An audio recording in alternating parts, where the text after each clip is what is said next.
Yes. Fuck it up, fuck it up, fuck it up. Ah. So I'm here today to show you guys how I made this wig.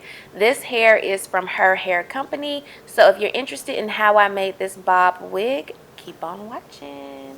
Right, so to begin with, you want to have a dome cap or some sort of wig cap to sew the hair onto. Now, I'm going to be using these pins that I got from Sally's to secure the cap on the mannequin head. So this is the blonde hair from Her Hair Company. This is their frontal. I did not do any bleaching or plucking because it's no point of doing either one of those because the hair is already blonde. So I'm going to go ahead and secure the frontal onto the wig cap. Now I like to bring my frontal a little past the wig cap, so bring the hairline past the wig cap just a little bit. You can use however many pins you want to secure the frontal down. Now, so that it does not get all in the way, go ahead and twist the hair up and put it up so you can sew the frontal down with no problem. This frontal came with a little bit too much lace on the ends, but the easy way to fix that is just cutting some of it off. Don't cut too much off because you don't want to make it hard to sew the frontal down on the wig. So just cut enough off so that you can still sew it on the wig cap. Okay, this is a very important step. When you are sewing your frontal down on a dome wig cap that has elastic band in it that makes it stretch, do not sew through the band. Sew through the cap. If you sew through that band, your wig cap is not going to stretch at all and you are going to be highly pissed. So don't do it, sis. Sew through the cap. So when you sew through, you should not be feeling any type of elastic. You should be feeling nothing but fabric. I hope that makes sense, but if you, girl, just don't do it, okay? Going to continue sewing the frontal down, doing the loop and pull method. I do suggest that you sew very close just to keep the frontal from gapping and just to make sure the frontal lays down flat.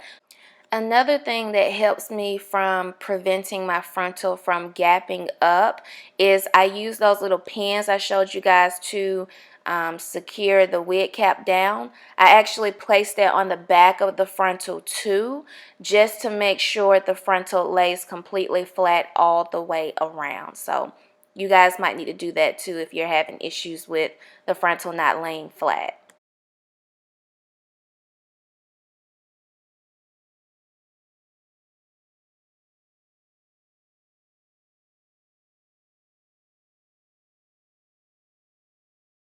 Let's go ahead and add our tracks to the wig. So what I do to secure that first track is I put the needle through the weft and then I sew it onto the wig cap. And I do that for about 2 to 3 times just to make sure the track is secured tightly onto the wig cap.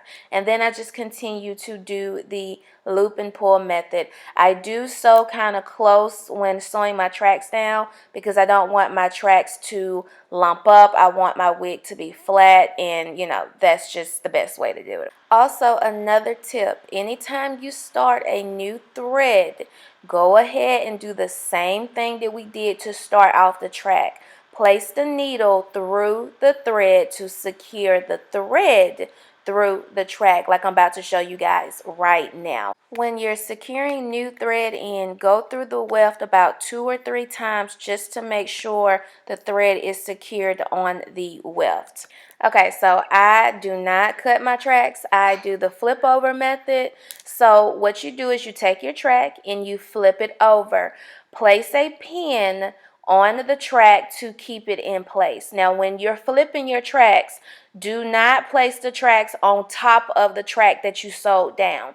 Place it a little bit above that so that it lays flat, okay? So you want it to look like this. The key to this is to make sure it's laying above the track that you just sewed down, because otherwise it's going to look bumpy and lumpy, and you don't want that, sis. So take your needle and go through the track, okay? And you want to do that 2 or 3 times just to make sure that the weft is flat and it's laying down on the wig cap. FYI, it might be a little difficult pulling the needle through the weft, but just wiggle the needle a little bit and it will come right on through.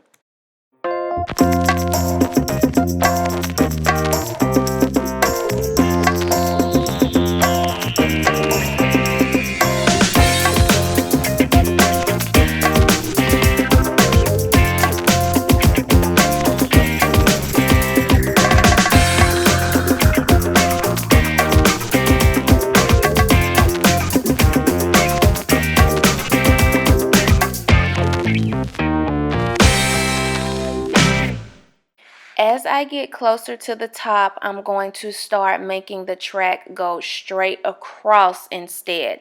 At first, the tracks were going like in a angle, a half circle like. So now it's going to go in a straight line, and that's just going to make the tracks lay better and flow better with your frontal.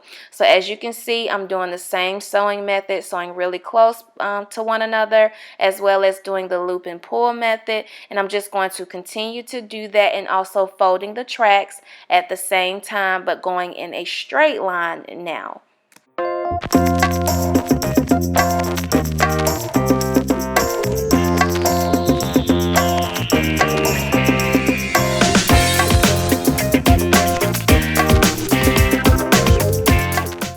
So we're almost done making the wig. You want to go ahead and place that last track kind of close to the end of the frontal, just to make sure it blends in pretty good. Now, if you have any gapping, you can always just add extra pieces of hair. So this is pretty much what the wig looks like. Now let's go ahead and put it on. I did do some cutting, and I added some dark blonde roots just because I didn't want it to be completely blonde. So this is the look that I came up with. Now you are set and ready to make your own wig, sis.